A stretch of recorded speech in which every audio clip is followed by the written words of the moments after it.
I've really enjoyed it so far. I mean, I really enjoyed the opportunity to be involved with special teams, and I'll remain involved in special teams. But I'm just really passionate about coaching defense. So for me, I've really enjoyed the opportunity to kind of dive headfirst into defense. Kerry and I have worked in chorus, through this transition, and Kerry remains to be very involved with our defensive backs. But I think, maybe helping him, because the back end is so heavily involved. I think maybe taking some of that, alleviating some of that stress, or time spent, allows him to really dive into the coordinator role and see some things that when you're immersed in the defensive backfield, you maybe don't see the whole picture quite as well, type of thing. But I think hopefully it's allowed him to have some more time to really focus on the coordinating. Thanks, Matt. Alrighty, let's go next to Nathan Baird, cleveland.com. Hey, Matt, we've just been trying to figure out exactly who's been working out where at some of those spots, just because there seems to be sometimes some crossover and sometimes not. Who right now is in the mix at slot cornerback, and is there still a big differentiation in your mind between someone like Lathan Ransom, who will was playing nickel last year? Can he be involved at slot corner? Do you still see, is there a big difference between those two positions? And this is not the answer that you guys are going to want to hear, but we're so far from a depth chart right now, so far from locking guys into positions. I mean, you can ask the players. I mean, we don't even watch defenses when we meet. We just watch techniques, and we teach concepts. And, like right now, Lathan has played every position in the secondary this spring, and he's not the only one. It's really just an emphasis in effort, technique, concepts, rather than honing in right now in I guess it's April now, but we got a long way to go before we got to line up and have a game plan and go play the game. So right now it's concepts, it's techniques, it's becoming great football players. Alrighty, next we'll go to Bill Landis from The Athletic.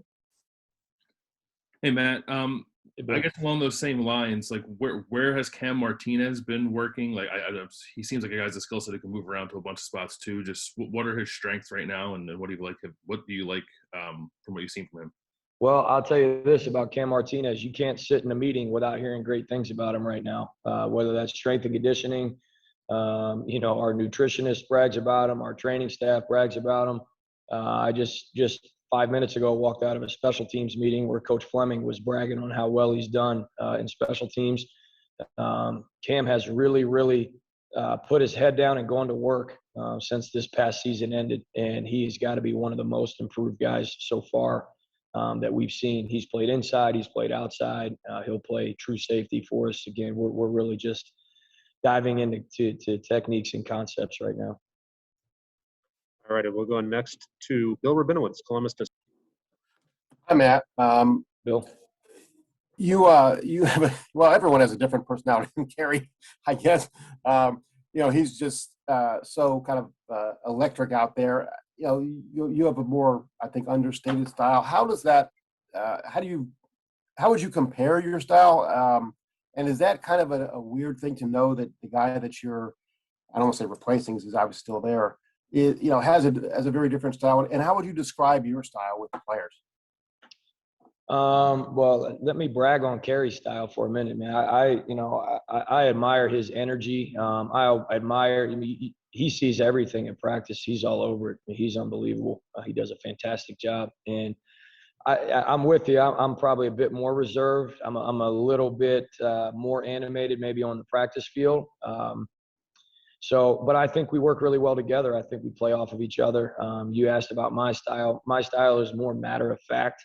I just want you to get my corrections, and I don't want, I want you to hear what I'm saying and not necessarily how I'm saying it. So I just want to make sure that I'm communicating as clearly as I can.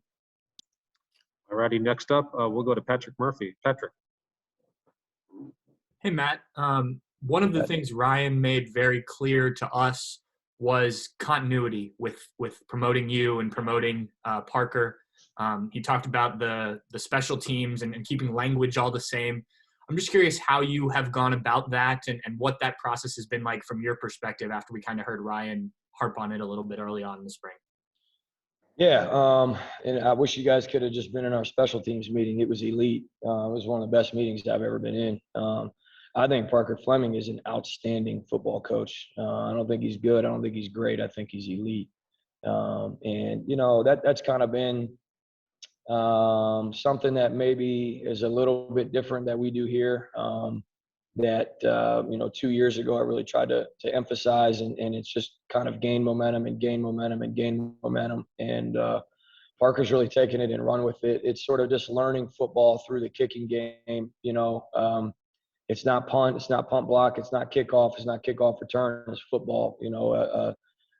Avoiding a block is avoiding a block. It doesn't matter where that block occurs. Whatever it may be. So we're really just trying to learn the game, through kicking, and Parker's done an outstanding job, and that's something that's come from the top down with Coach Day, is making sure that we're speaking the same language, and again, it just goes in course with concept teaching, and it's really difficult, I think, as a player to learn 1,000 different scenarios, but if we can boil them down to 10, 15, 20 different situations that a player would find himself in, whether it's offense, defense, or kicking game, then I think you've got a chance to take those coaching points and apply them. Next, we'll go to Tony Gerdeman, Buckeye Scoop. Tony. Hey, Matt, we talked a week or so ago, and you mentioned the bullet. I'm wondering how much you expect the bullet to be involved in the defense this year, and who's getting some time there. Have you guys even gotten to that point yet in spring?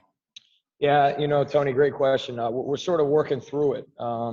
Again, it's really the emphasis right now, and I know everybody wants to know scheme in depth, and I believe me, I get it, and we'll be there. When we go play Minnesota, obviously we're going to have to put a first group out there and decide what personnel we want on the field. But is it bullet or is it a Sam? Hard to say. I don't know. It is what it is right now. It's this guy or that guy, depending. But that's right now our emphasis is playing blocks, running to the ball, tackling, those types of things. So yeah, we want to have the flexibility to be multiple when we need to be multiple. But right now it's really just about playing the game and developing. Alrighty, next up, Austin Ward, Letterman Row. Hey, Matt. Hey, Austin. With what, Ryan Watts and Legend missed, I guess, from just the challenges of last year, how significant is that in your mind? What exactly did they, maybe miss out on, and what does that mean for taking them or getting them up to speed this spring? Austin, that's such a great question. And, I think to highlight, pardon me, you can tell spring ball is starting to catch up with me a little bit, but just to highlight those two guys, I don't think, I think you could really you put the whole team in that. There's a handful of guys that are really, really veteran guys that maybe didn't need quite as much development, but really, it's a young roster. It's a young team. And in our room and every room, there's so many guys that missed out on the opportunity to develop last spring and through the summer because it was just so unorthodox with COVID. So, and I keep coming back to its concepts, its techniques, its effort, it's playing the game, and that's not my thing. That's from Coach Day, and that's why, because we missed out on so much of that time that we'll get the scheme. You can teach scheme in on the board and in meetings and through film. You can teach scheme. But how do you teach a guy to get off a block? You put him in a situation where he's got to get off a block. I mean, there's no substitute for putting your hands on somebody and getting off a block. So yeah, it's not just those two guys. It's the whole roster that really missed a lot of that development. So we're really concentrated, focused on just developing those guys, all these guys. All righty, next up, Stephen Means, cleveland.com. Hey, Matt. Before you took over this job back when you were the assistant defensive backs coach and special teams coach, how involved were you in the defensive back recruiting in comparison to what you are obviously now? I know Jansen Dunn was completely you, but outside of that, how involved were you? One thing I think we do a great job of here is sort of recruiting as a team, as a program. So for me to sit here and say I recruited even Jansen Dunn, I mean, I'd love to sit here and say I did this, I did that. I didn't. I played a role in it. But one, the program sells itself.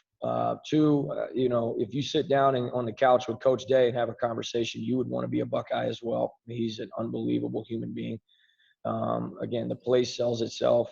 Coach Combs is arguably one of the greatest recruiters in college football history. So, I think one of the things that I do well is realize who I am, and I'm not super well known and those types of things, and I'm okay with that. So what I try to do is facilitate a lot of conversation with people who are, a little bit more brand recognizable and those types of things. I make emphasis where I can make emphasis. But if I'm involved in recruiting a defensive lineman, I'm going to Larry Johnson. And I could care less who if I get a tick mark on the internet for it or not. If it's a guy I think can help our program, I'm going to do whatever I can do to get them. And frequently for me, that entails involving other members of our program. Nice. All righty, this will be the last question for Coach because we got Josh Proctor ready for you. So we'll go to Brendan Gulick. Brendan. Hey, Matt. Hey, Brandon. Hey, curious how much time, or maybe time's not the right word, how much you enjoy and relish the teaching aspect of this time of year. You made it pretty clear that it's a lot about techniques. It's a lot about, working with certain guys on fundamental stuff. How much of that part of your job is really fun for you and something you look forward to? Man, what a great question, Brendan. I've just about every day that I've gone home, my wife has asked me, how's your day? And I'm like, just glowing, man. I just love it. I love the season. I love to compete. I love the game plan. But it's a different time right now. There's not as much pressure. It's not as game plan oriented. It's just about the game. And man, you don't know a guy that loves the game more than I do. So for me, just to right now focus on teaching the game. Like I love football. I love to teach the game. And you can ask JP when he gets up here, man. We watch very few plays. We really do. Everything is concepts and techniques. And I really, really take a lot of pride in my teaching and in setting up my meetings and trying to be creative and engaging in those types of things. So yeah, great question. But I to say that I've enjoyed it would be drastically understating it. So Great. Hey, can we get if I don't know how to mute myself, but if Jeremy's got a question, I'd like to answer his question if we can. Yeah, sure. Go for it. Thanks, Matt. My question is about Denzel Burke. I mean, we talk about Cam Martinez and the development from a year ago to now, from a kid who played offense primarily in high school to playing the defensive backfield. Denzel was a wide receiver for the most part at Saguaro and played a little bit of DB. Coming in early with some guys that maybe would be in the rotation not going this spring. How important has it been for Denzel, and what have you guys seen out of him? It's actually uncanny how natural he does a lot of things at corner for not having played there very much. I don't know if it's 7-on-7 development or he just had a trainer or somebody that he worked with, but he does a lot of things naturally very well. It's been fun to watch. He has elite feet, footwork, and patience that you don't see from many people, regardless of their age, but particularly for a young guy to sit at the line of scrimmage and have the patience that he has to play press technique and some other techniques that you wouldn't he looks seasoned. I'll put it that way, JB. He's been a very, not that we're surprised but I am to a degree just kind of blown away by how far along he looks at times. Now he's still got a long way to go, don't get me wrong, but he looks pretty natural in there. So really excited about him. Appreciate it. Thanks. Thank you very much, Coach Barnes. Really appreciate your time. Got it. And we'll bring in Josh